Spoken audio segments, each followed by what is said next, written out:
ایک تاجر اپنی محنت سے کامیاب ہوا اور ایک بہت بڑے ادارے کا مالک بن گیا۔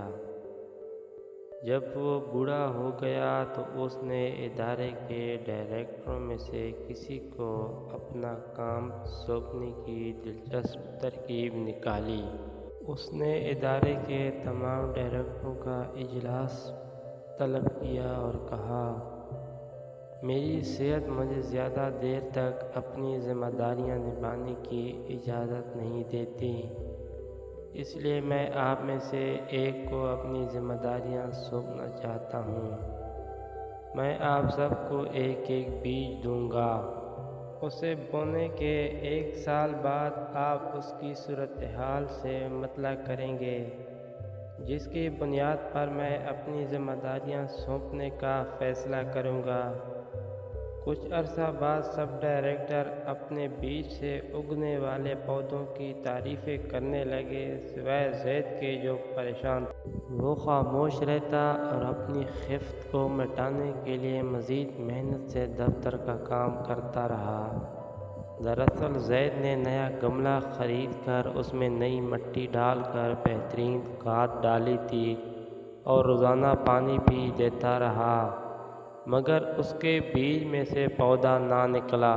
1 سال بعد ادارے کے سربراہ نے پھر سب ڈائریکٹرز کا اجلاس بلایا اور کہا کہ سب وہ گملے لے کر آئیں جن میں انہوں نے بیج بویا تھا۔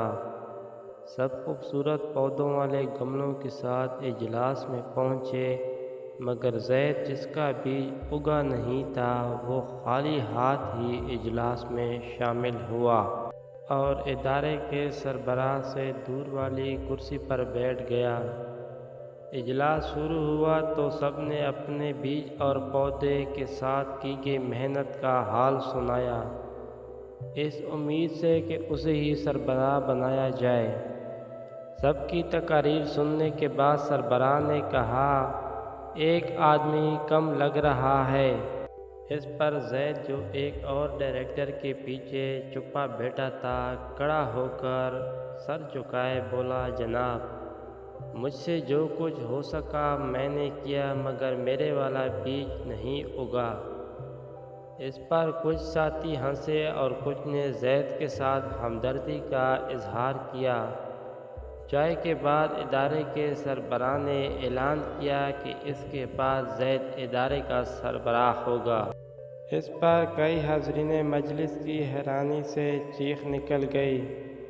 ادارے کے سربراہ نے کہا، اس ادارے کو میں نے بہت محنت اور دیانتداری سے اس مقام پر پہنچایا ہے، اور میرے بعد بھی ایسا ہی آدمی ہونا چاہیے، اور وہ زید ہے جو محنتی ہونے کے ساتھ ساتھ دیانتدار بھی ہے۔